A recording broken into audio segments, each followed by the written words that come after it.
All right. Today on Just Talking, our guest calling in today is Katie Williams, former Miss Nevada. So how's it going, Katie?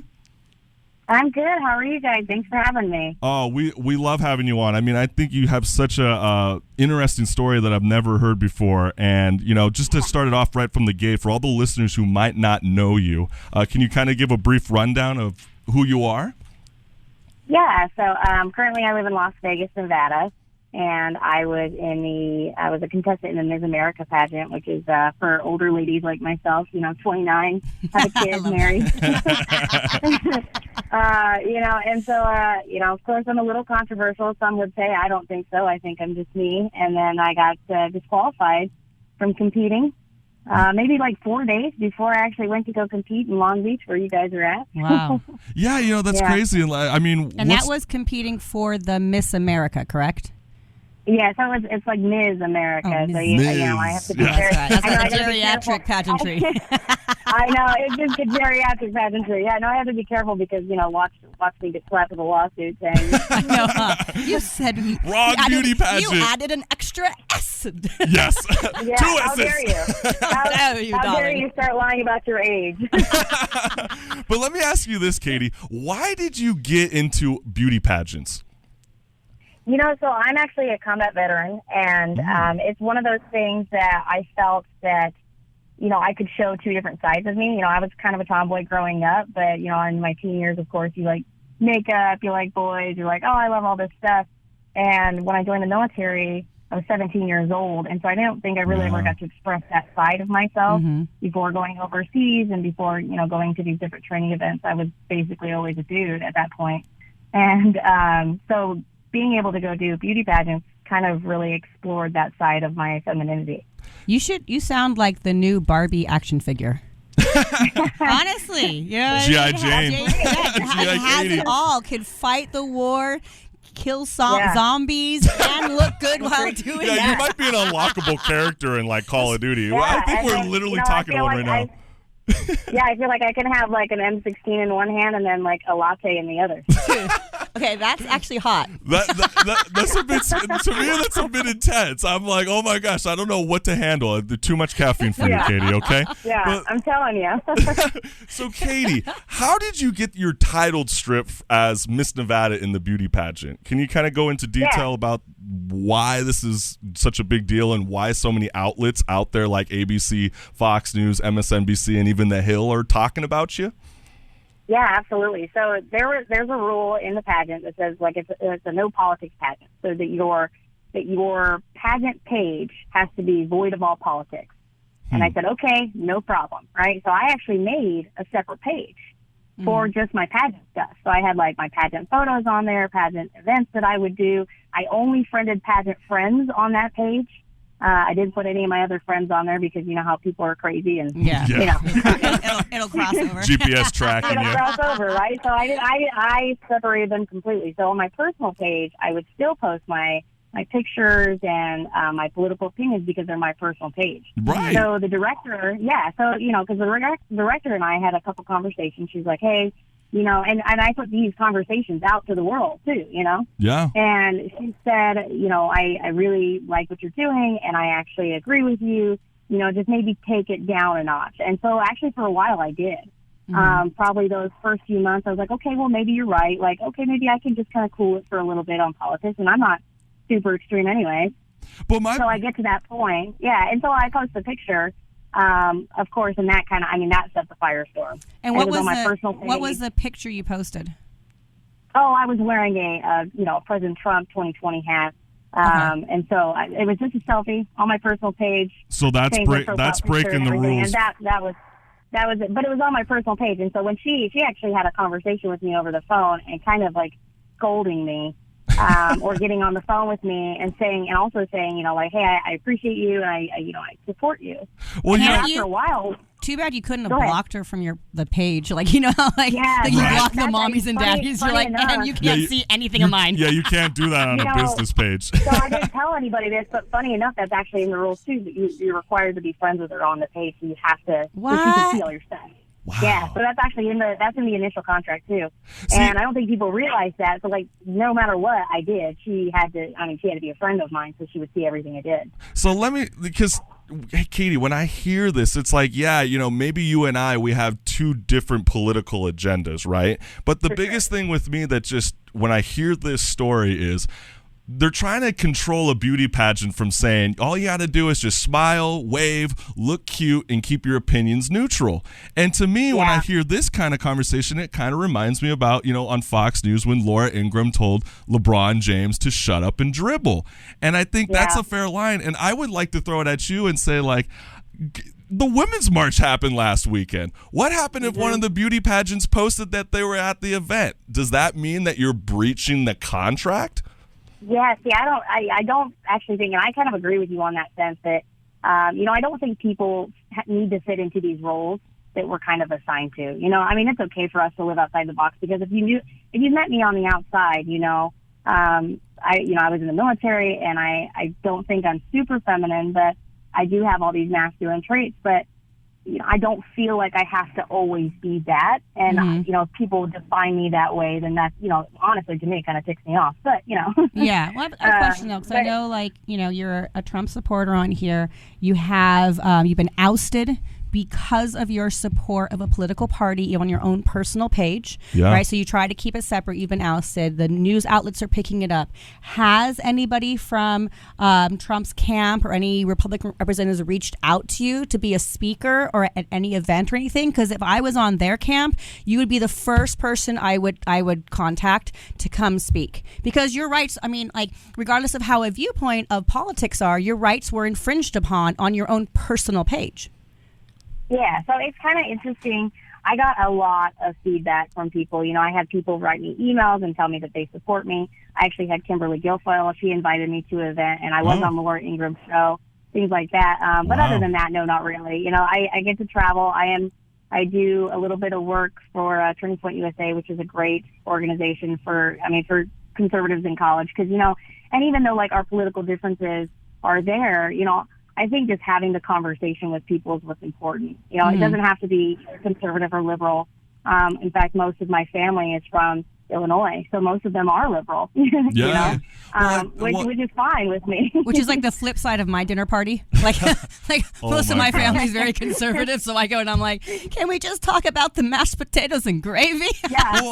It's like, can we just talk about the weather for once? Yeah, please. Well, both of you ladies are both hitting it right on the nose. To me, I feel like the art of conversation is being missed. A lot of the times you can't have a conversation without someone barking at you real quick and without even getting your full thought out. And I could be thinking you're dead wrong, Katie, but the fact is you're a part of a beauty pageant and they're trying to control your lives all the way through. There's no way I would keep my opinion neutral, so it totally makes sense with me. And I think what my frustration is with your situation is, okay, I can kind of see them disqualifying you from Ms. America, refunding you in full. I guess you're fighting that right now, right?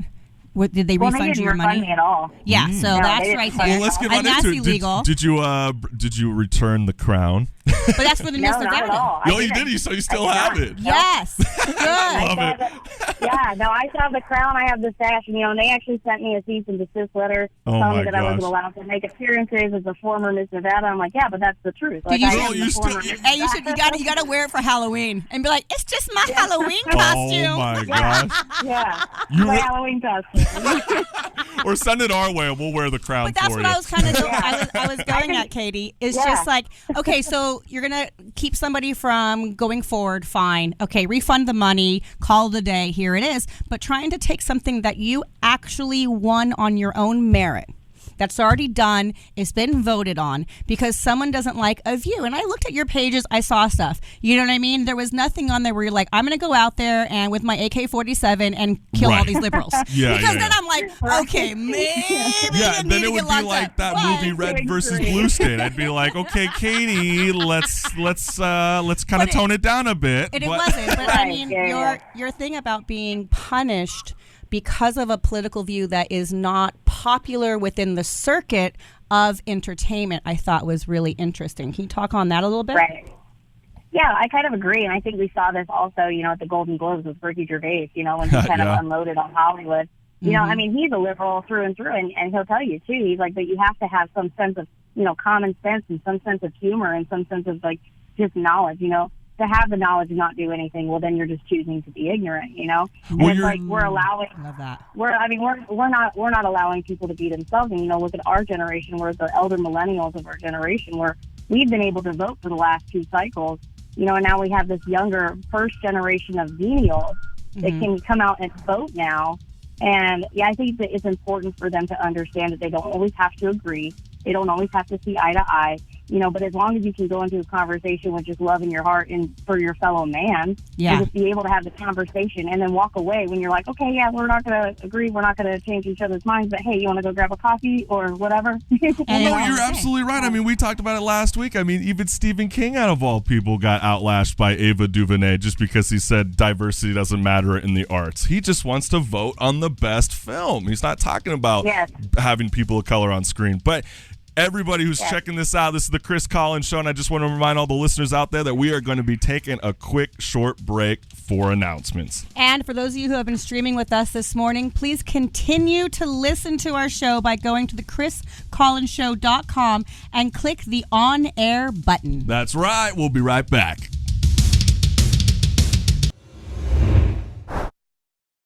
Hey, what's good, fam? This is the Chris Collins Show, and I just want to let everybody know that we're back in the studio, and we have our Just Talking guest, Katie Williams, who is a former Miss Nevada. How you doing, Katie? I contest the former. I'm wonderful. Right now, I think How she's are still you? there. Oh, hey, we're doing Louis Vuitton, Gucci, and Tom Ford here in the studio. I know. But I know. hey, You guys interrupted my latte, so Oh, hey, at least watch out for that AK-47. Please, please keep the M16 down, please.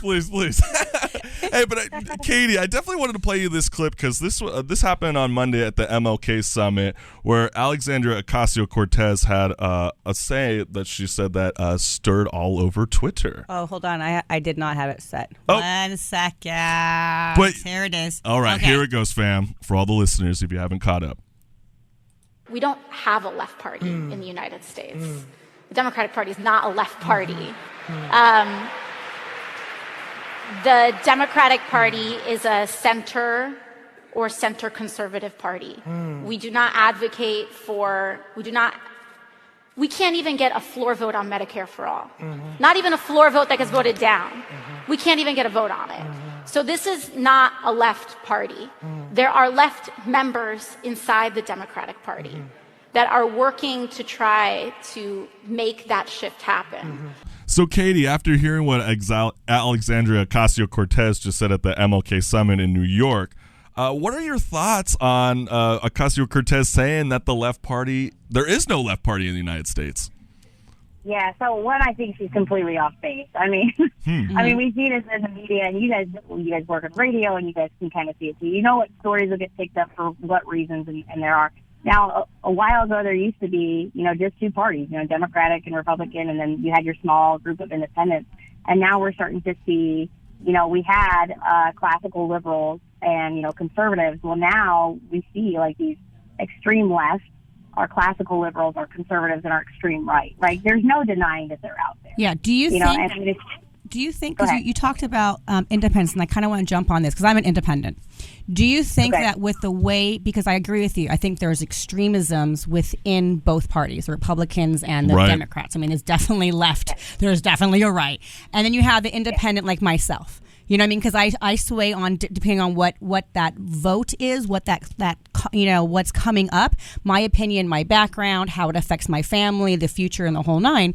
Do you think a third party will come out of something from these next few elections? Because I keep hearing buzz from a lot of different independents who are millennials being like, you know what, I want to have something that has a little bit of both because I don't like either party. Well, it's kind of like you said. I mean, 2016, it seemed like it was the Green Party movement. Now it's becoming a progressive movement. And is there a difference in your opinion, Katie? Well, I don't necessarily think there is a huge difference. I mean, if you look at the Green Party, it's basically the Libertarian Independent Party. I identify when I was probably 18, 19 years old, I was probably more of a Democrat. And, as I got older and I had to start paying bills and things like that. You know, you kind of start paying attention to things that actually affect you. And I said this for a long time, that things on the big government side don't affect like the regular kind of average Joe worker as much as things on a lower state level do. Yeah. So, yes. I mean, back in 2018, President Trump signed a, Clean Our Oceans bill, which I fully supported and I thought was great. But how does that affect me, as a 28-year-old United States citizen who lived at the time in the Midwest? You know what I mean? But when our governor raises our taxes, our property taxes or our income taxes, that directly affects me. And so I want to encourage a lot of millennials and millennials to start looking at that lower level. I'm not saying ignore what's happening on a federal stage, but it's exactly what it is. It's a stage. Whatever that they actually see is there's so much more going on behind it. And I think a lot of people actually make fun of me because all I do is read bills all day long. Well, I feel like a lot of the millennials, ever since the 2016 election, they just feel alienated. I mean, everywhere they go, even when we're in our college campuses, anytime politics get bring up, it's like we can't have a conversation. So many people are holding back in, and I don't think a lot of people do identify themselves as independent, but are they truly independent? I mean, Marissa and I have talked about this on the show numerous times about if you're not going to read every kind of political outlet, and if you're just going to, let's say you're an MSNBC, CNN kind of person, and you're not paying attention to Fox News, then you're not independent. You're not making a decision. It's just like how you're liking any of your representatives, or if you're liking a certain Facebook page, it's going to obviously cater towards you. So do you see that being an existential threat in the United States? I mean, I do. I think us as millennials, of course, we kind of grew up in a digital age, and the Gen Zers kind of got their phones at 5 and 6 years old, I feel like. Yeah. And so that's all they're seeing. They don't know how to have a conversation with someone face to face or even maintain eye contact. I mean, next time you go out and talk to your barista at whatever your local coffee shop is, just look at them and just start talking to them, and watch how quickly their eyes will divert away from you because they're not used to that. Well, it's true. I mean, even the show before us, Mornings on the Beach, they were talking about how us millennials, we don't even pick up the phone. We don't even want to have that conversation. When someone calling you, I'm thinking it's like Obamacare calling me in, or like healthcare all over again. I'm like, dude, I just got insurance. Stop it! Like, this open enrollment is so overwhelming for a 26-year-old kid like me who needs my mumsy to help me out.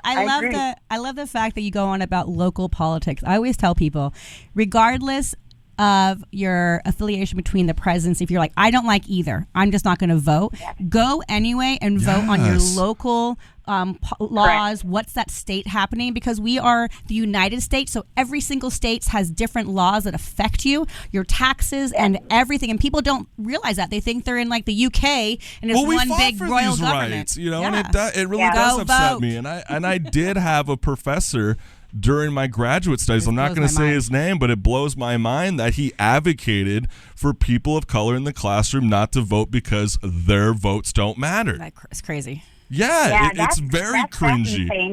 That's insane to me. That to me, I'm not of color. Go ahead. Well, no, go ahead. Well, I was going to say, you look at it too, and you look at the average age of voters, it's still 65. Right? Every single cycle, it's still 65. So how do we get the youth involved? Right. So even if you're not voting on a presidential election, you need to vote in your city elections because, or your state elections. Like in Nevada, marijuana is legal here, right? Yeah. We don't really care as long as you don't smoke and drive, basically. And it falls under the same laws as alcohol and drugs. So they just handle it, right? It's not a big issue here because everyone just kind of grows up around it and just deals with it, Mm-hmm. But those policies do affect us. Me, I'm a huge Second Amendment supporter, right? So I have guns. And what's your favorite gun to shoot? Go ahead. What's your favorite gun to shoot? I actually like my Glock a lot. Yeah.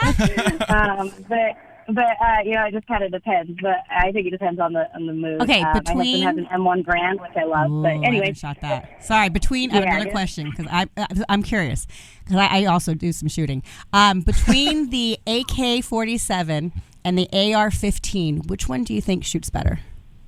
AR-15, no question. Oh, yeah. That's exactly what I said, too. Well, I mean, to me, it seems like it makes sense.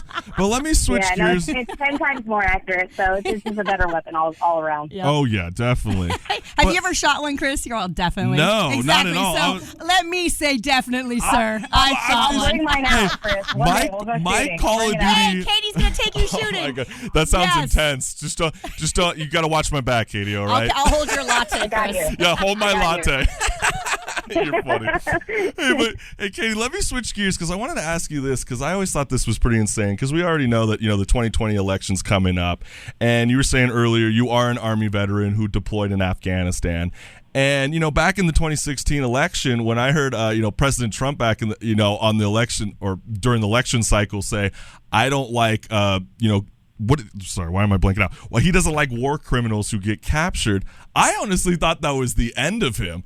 And so what are your thoughts on that? Because I know we've been really speaking about our First Amendment rights and how they're being infringed upon us, but I don't really know how to swallow that whole situation up because it's still been scratching at my back recently. And I don't know how you feel. So President Trump in general, I mean, he's an infragile person, right? So it doesn't matter what you kind of hit on him. I swear he's going to come back every single time and just use it as an advantage. They always say, like, any media is good media, rather, even bad news is good news.